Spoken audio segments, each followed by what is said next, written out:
Greetings, Patriots. Renegade here, or R, as I signed the Facebook post. I will make this video real short and to the point like you know me to be. In this video, I will be talking about the Beirut explosion, how conspiracy theories spread on social media. Early reports of the explosion in Beirut port began circulating on social media moments after the blast. While as most of the video appeared authentic, filmed by residents from their homes, rumors about the cause of the blast were also quickly shared on platforms such as Twitter and WhatsApp. So, what misinformation spread online? But first, what is known? On the afternoon of August 4th, 2020, shortly after 1800 or 1500 GMT time, the roof of a warehouse caught fire and there was a large initial explosion, followed by a series of smaller blasts that some witnesses said sounded like fireworks going off. About 30 seconds later, there was a colossal explosion that sent a mushroom cloud into the air and a supersonic blast wave radiating through the city. The blast wave leveled buildings near the port and caused extensive damage over much of the rest of the capital, which is home to 2 million people. Hospitals were quickly overwhelmed. George Katini, head of the Lebanese Red Cross, said, "What we are witnessing is a huge catastrophe. There are victims and casualties everywhere."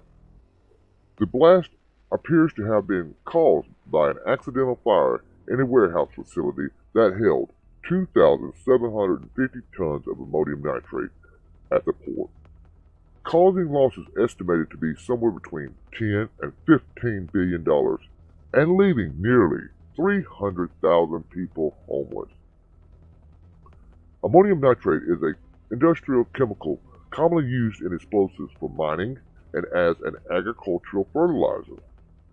The head of the Lebanese Customs Department said officials sent 5 or 6 letters over the years to the judiciary requesting that the ammonium nitrate be removed due to the dangers it posed.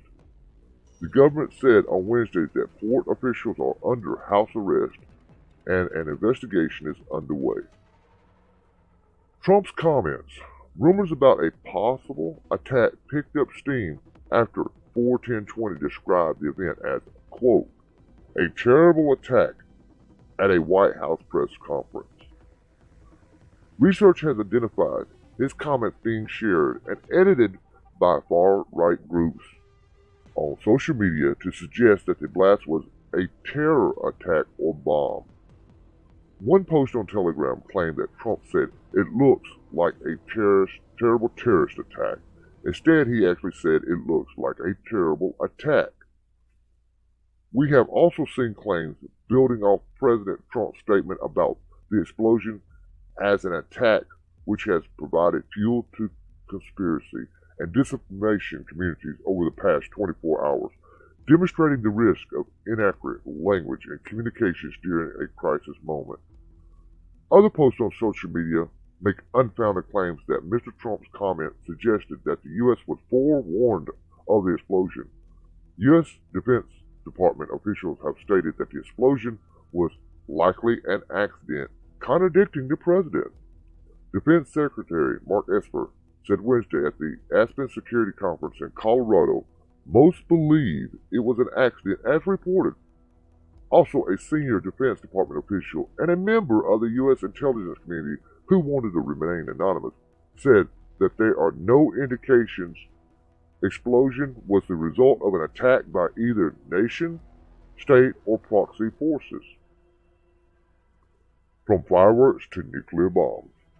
By now, you have seen the video circulating that showed smaller explosions and an initial fire followed by the huge blast, which led to tweets suggesting it had happened at a firework factory. Claims about fireworks seemed plausible at the time, but other viral tweets suggested the event was caused by a nuclear bomb because of the white mushroom-like clouds seen rising in some of the footage. A now deleted tweet suggesting the explosion was atomic was shared by a verified Twitter account with over 100,000 followers and racked up thousands of shares and likes.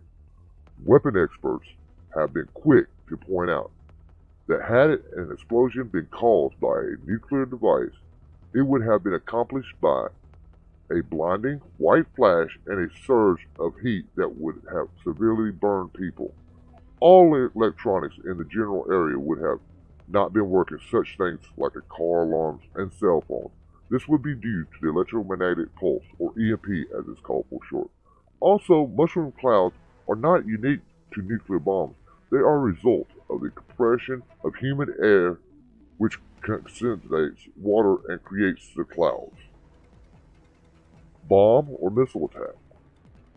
Unfounded claims continue to spread, blaming the nuclear bomb on the U.S., Israel, or Hezbollah. These were shared by partisan news sites as well as public figures. Conspiracy theories promoted by far-right groups have also been shared on Facebook, 4chan, Reddit, and messaging apps like Telegram.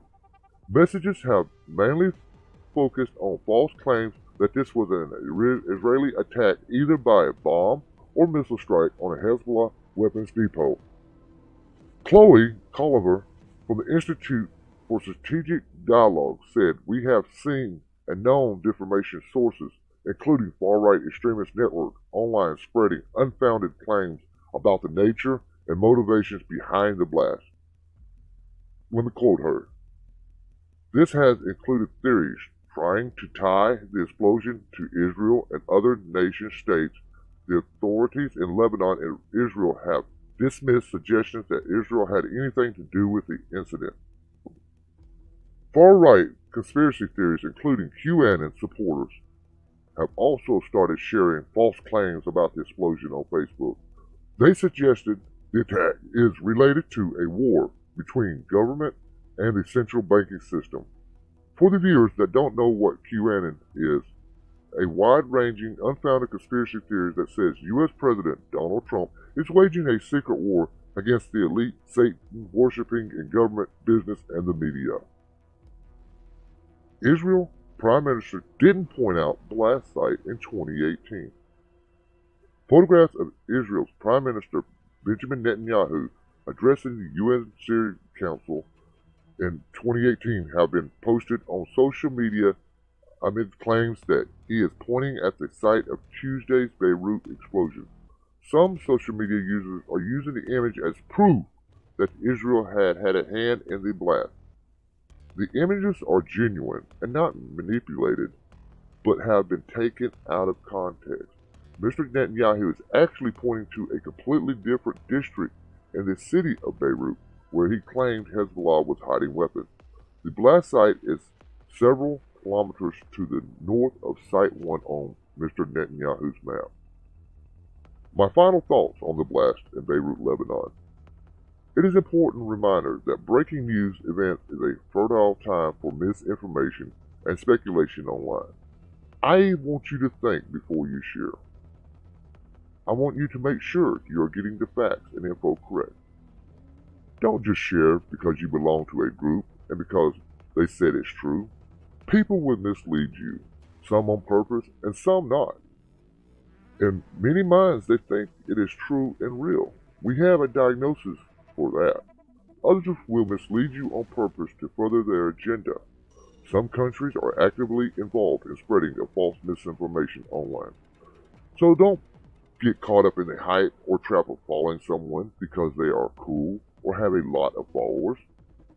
Be very careful of people who say they have ties or someone that works in intelligence agencies. Most of the ties they have are tied to their damn chair watching Born Identity or something. Be careful is all I ask. Again, we are located on every major social media platform. We need your help. We need for you to share our posts and videos. We have our own Renegades Wears t-shirt.